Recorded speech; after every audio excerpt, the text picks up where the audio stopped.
Halo, assalamualaikum warahmatullahi wabarakatuh. Waalaikumsalam warahmatullahi wabarakatuh. Salam petani Indonesia, Pak Oke Pak, Jenderal salam Pak Imuh. petani Indonesia. Wah, ini channel ini didedikasikan untuk inspirasi bagi petani di Indonesia. Untuk kali ini khusus petani kelapa sawit nampaknya. Ya, kali ini lama sekali narasumber kita Pak Jenderal Muhayyad, Pak Jenderal Imuh ini belum muncul di channel ini dan itu ditunggu-tunggu oleh para netizen. Saya sering mendapatkan WA, mana Pak Jenderal Muhayyad kok belum muncul lagi? Saya bilang sibuk, wah gitu. Oleh karena itu sekarang momennya yang tepat ini. Kita tunggu komen-komennya dari Pak Jenderal Muhayyad tentang budidaya kelapa sawit. Kaitannya awal tahun baru ke depan. Kemudian pada saat ini juga bagi petani kelapa sawit tampaknya juga agak senyum-senyum ini Pak Jenderal Muhayyad. Karena Iya, apa? betul Pak Agus. Harganya bagus, ya kan? Senyum-senyum. Tapi ingat pesan Pak Jenderal Muhayyad berikut ini. Kita harus tetap merawat, tetap harus memupuk. Wah, bagaimana nanti cerita memupuk dikala harga bagus ini? Jangan hanya panen terus, diambil duitnya terus. Itu. Jadi silakan Pak Jenderal Muhayyad bagaimana terutama memupuk ya, dikala bagus ini harganya, gitu. Silakan ya. Pak Imuh. Iya, Pak Agus. Ini terima kasih sekali Pak Agus. Ya mohon maaf 1 bulan saya off Pak Agus, 1 bulan lebih karena ya kondisi pas lagi loadnya pekerjaan di akhir tahun. Tetapi saya juga kangen kepada petani di Indonesia ini Pak Agus. Ini sebelum saya jawab Pak Agus, saya pengen menyapa ini teman-teman yang berasal dari Aceh, dari Singkil sana ada Pak Icang Lubis ya Pak Agus ya. Terus di Pekanbaru ada Pak Virgo, ada Pak Antin, terus di Palembang ada Pak Joni Satya, terus di Bengkulu ada Pak Haris, di Kalimantan Barat juga ada Pak Iit dan lain-lain semuanya lah yang nggak bisa saya sebutkan satu persatu yang menunggu karena sama-sama WA Pak Agus. Kok Bapak belum muncul di channelnya Pak Agus kan gitu. Iya. Jadi pada prinsipnya ya saya akan sampaikan bagaimana tipsnya Pak Agus karena produksi saya yakin Bapak-bapak dan petani semua di tanah air dari bulan November, Desember sampai di awal Januari ini produksinya sedang naik-naiknya Pak Agus, big crop. Yeah. Tapi kendala yang dihadapi saat ini Pak Agus ini adalah angkutan pasti Pak Agus. Karena dengan curah hujan yang tinggi seperti ini tentunya pasti angkutannya susah, buah ristan, panen terlambat karena pabrik antri dan lain-lain. Tapi kita syukuri karena harga semua hampir di seluruh Indonesia pastinya udah mendekati level di petani itu mendekati 1.800 bahkan sudah banyak yang lebih Pak Agus. Kan gitu. Nah, tapi satu hal Pak Agus yang ingin saya ingatkan kepada teman-teman semua petani, pengkebun maupun petani swakelola sendiri ataupun memang pekebun petani ataupun petani mandiri Pak Agus. Sekarang karena sudah banyak petani mandiri Pak Agus. Ya, ditransferi sambil nunggu ATM mandiri maksudnya, tidak mengusahakan langsung tapi menggunakan tinggal transfer aja ini kan gitu Pak Agus. Nah, tentunya kebijakan dengan harganya harga bagus, ini ada beberapa hal yang menjadi catatan saya untuk mengingatkan Pak Agus bahwasanya perlu diingat biaya pupuk adalah biaya mahal, 60%-nya adalah biaya pupuk Pak Agus. Nah, di antara 60% itu kita anggap Pak itu perkisarannya.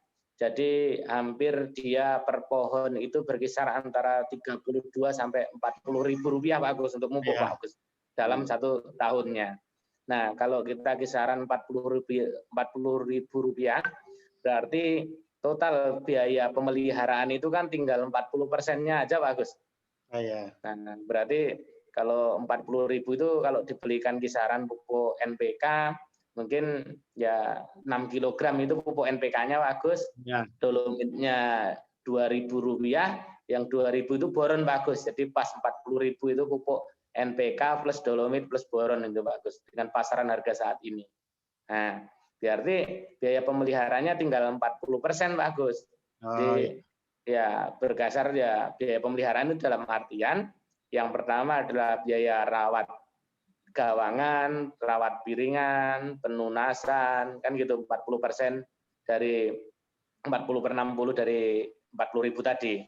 Termasuk saya mengingatkan kepada Bapak-bapak semua, mumpung kondisi sekarang harganya lebih baik, tentunya prasarana jalan nanti pada saat musim kemarau harus diperbaiki, Pak Gus. Kan Ya gitu. harus maksimal kan Pak Imo. Iya Apanya? betul Pak Nah, Gus. Nah, mumpung duitnya ada ini loh, ya kan? iya betul Pak Gus. Makanya tipsnya Pak Gus untuk menjaga ini untuk berkelanjutan, Bapak-bapak dan Ibu pekebun juga setidaknya 60% dari total pupuk 1 tahun harus dilakukan di semester 1, Pak Gus. Oh Karena ya, pas ya. kondisi harganya bagus. Jadi kalau dosisnya 6 kilo tadi ya setidaknya hampir mendekati 4 kilo atau 3 kilo 3,75 itu harus dilakukan di semester 1 untuk pemupukan, Pak Gus. Oh iya, yang jelas ini Mas Imo, Pak Jenderal. Jangan untuk apa yang konsumtif dulu. Kebutuhan nutrisi tanaman dipenuhi dulu. Nanti apa beli mobil dulu. Ya boleh beli mobil nanti Iya. apa kan kredit mobil dulu. Alah, ini kan nanti pupuk dulu aja ya supaya tanamannya sehat itu loh. Ya Iya kan? betul Pak, karena kita pengen kan berkelanjutan jumlah Ah, tandannya itu kan. tadi Pernah berkelanjutan pernah tadi. kita bahas itu Pak Agus, kalau biaya 40.000 ditambah biaya pemeliharaan sekitar 25.000 itu kan total pemeliharaan 1 tahun kan hanya berkisar 65 sampai 75.000 per pohon Pak. Itu udah mewah sekali Pak Agus. Oh, itu tadi ya. Nah, jadi kalau segitu kan paling enggak Pak dari 12 tandan yang kita hasilkan dalam 1 tahun kan hanya diambil 2 tandan aja untuk sedekah sawitnya kan Pak Gus. Iya, dikembalikan lagi lah, ya kan. Iya, bagus. Nah, kemudian ya dengan kondisi seperti ini tipsnya selain kebutuhan pupuk juga memberikan vitamin ini Pak Agus Oh kan iya. gitu. Nah, karena apa? Ya namanya produksi terus-terusan yang kita tunggu Pak Agus, tentunya tanah juga akan mengalami kecapean Pak Agus. Dalam hal ini yang hubungannya dengan kimia tanahnya itu kandungan C organik atau bahan organiknya kan menurun bagus di bawah 2% paling setidaknya kalau enggak kita berikan terus pupuk kimia terus kan gitu. Nah ini juga harus diberikan pupuk organik. Kemudian itu harus dilakukan di awal Pak Agus dengan pola Pak Agus yang disampaikan dengan Outrum kemarin kan gitu Pak Iya. Agus. Iya. Mumpung harganya bagus kan gitu. Nah, itu tujuannya selain untuk meningkatkan kandungan bahan organik tanah juga meningkatkan kapasitas tukar kation. Karena dua hal ini parameter kimia tanah ini efeknya hubungan dengan serapan hara dari pupuk yang kita taburkan sehingga efektivitasnya meningkat, terus efisiensi pupuknya juga akan semakin baik tahun ke depannya, produksinya akan berkelanjutan terutama tandan dan BCR-nya bagus. Iya, itu tadi berkelanjutan artinya mumpung punya duit, Mas. Itu perawatan maksimal, kira-kira kan gitu. Iya, Nanti bagus. Ya, ya berkelanjutan tinggal nunggu terus nanti pas nggak punya duit, nah, tenang-tenang aja dulu kan gitu. iya, biasanya Pak Agus ini Januari Februari masuk mudah mulai ini Pak Agus sudah mulai menurun nanti kan di Maret, April, Mei itu kan posisi kan low crop Pak Agus. Jadi pokoknya kalau masih punya uang panen di semester pertama apa di minggu pertama Pak Agus minggu atau minggu kedua di bulan Januari wajib ke pupuk semua Pak Agus. Iya, pupuk semester 1 ya kan. Iya Pak Agus. Setidaknya di stok dulu lah di gudang mumpung harga lagi membaik ini Pak Agus. Nah, kemudian catatannya Pak Agus untuk prinsip untuk tetap berkelanjutannya yang pertama itu adalah pastikan ketika kita mupuk piringan pohon terbebas dari gulma. Itu yang paling penting itu Pak Agus. Iya, iya. Nah, setelah terbebas dari gulma maka dilakukan pemupukan organik Pak Agus. Sekarang pupuk organik sudah banyak di pasaran. Silahkan digunakan, tapi yang rasional dosisnya jangan dosis-dosis yang nggak rasional diberikan kan gitu Pak Agus. Iya. Karena pupuk organik atau pupuk hayati sudah banyak di pasaran, termasuk di BPKS juga ada kan gitu. Silahkan. Kalau dekat, kalau jauh ya memang ongkos kirimnya yang nggak bisa Pak Agus kan gitu. Apalagi Pak Imuh nampaknya sudah lengkap ya. Ya, kemudian ini Pak Agus, setelah apalagi? dibersihkan tadi urutannya saya ingatkan kembali setelah organik, selang 2 minggu diberikan dolomit, selang 2 minggunya lagi diberikan NPK kan gitu. Kebetulan kalau NPK-nya sudah ada boronnya, tidak perlu ditambahkan boron kembali Pak Agus, cukup dengan boron yang bawaannya karena biasanya komposisinya sudah 0,65 kan gitu. Kemudian kalau yang 0,5 boleh. 0,5 juga boleh Pak Agus, tapi Kan mungkin nanti dikoreksi di semester 2 kalau memang kelihatan masih ada daun-daun pancingnya mungkin tinggal nambahin 25 gram aja Pak Agus kan gitu. Tapi kalau ini nggak usah ditambahin juga nggak apa-apa kalau memang nggak mengindikasikan kan gitu. Selanjutnya setelah urutan pemupukannya benar, maka selanjutnya kita kultur teknisnya juga harus benar.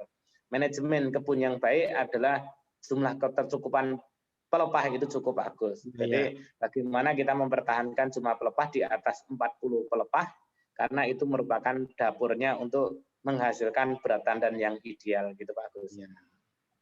Oke, intinya perawatan sesuai SOP yang ada, maksimal mumpung punya duit. Nah, kira-kira bagus. Gitu. Jadi bukan berarti Pak kami nyampaikan tadi pupuk NPK bukan nggak boleh pupuk tunggal, ya silakan ketika kuat di pupuk tunggalnya silakan kuat di pupuk tunggalnya. Jadi semua itu demi kebaikan kebun kita, demi keberlanjutan dari ATM Bapak Ibu sekalian. ATM yang memang betul tiap 2 minggu sekali diambil kan gitu Pak Agus. Betul. Kalau Pak Agus kan petani mandiri Pak Agus, setiap bulan dapat dari Bank Mandiri kan gitu. Iya, Mas. Jadi kalau masalah ATM itu tadi Mas, itu kan kalau pasti income itu kan pendapatan itu beda-beda loh Mas Imo itu tadi. Ada yang harian, ada yang menitan, ada yang setengah bulanan, ada yang bulanan, nah gitu, ada yang tahunan, gitu beda-beda Mas. Kayak tahunan itu dari kos-kosan, nah gitu. Kalau bulanan dari gaji kerja, gitu Mas. Kalau 2 minggu dari kebun sawit, nah kira-kira. Iya Pak. Kalau kebun sawit itu bisa disetting harian juga bisa Pak Agus. Iya, kalau kebunnya luas Mas. Iya, maksud saya ya 1 hektar 130 pohon ya kalau mau dipanen harian tinggal bagi 7 hari Pak Agus. Nah. Ya diambil 5 tandan, 5 tahan, tapi ya pasti nggak efisien kan Pak Agus. Iya. Oke, nampaknya udah apa Mas? Iya Pak Agus, mungkin sudah ini, tapi nanti kalau ini mau ada yang ditanyakan atau sharing tentang menjaga produktivitas di kala produksi tinggi ini bisa kontak ke kita Pak Agus kan? Kontaknya ada kan Pak? Ada, sama nomornya terkenal nanti saya sampaikan di situ ya biar bisa WA. Jadi silaturahmi tidak hanya di video ini tapi juga selanjutnya di WA yang lebih efisien gitu. Iya bagus. Ya. Oke, Pak Imo, terima kasih sudah berbagi ilmunya, manajemennya tentang merawat kebun di kala harga tinggi tadi tipsnya, kemudian supaya berkesinambungan gitu. Terus-terusan. Dan bahasa Inggrisnya lumintu Mas. Nah, kan gitu. Lumintu Pak. Apa Pak artinya Pak? Itu tadi mengalir terus ATM itu tadi. Itu bahasa Inggrisnya Mas. Iya. Oke, terima kasih pemirsa, mudah-mudahan bermanfaat. Ini salam sudah muncul kembali dari Pak Jenderal Muhayat bersama kita tim dokter sawit dari Pusat Penelitian Kelapa Sawit yang ada di Medan. Terima kasih. Assalamualaikum warahmatullahi wabarakatuh. Waalaikumsalam warahmatullahi wabarakatuh.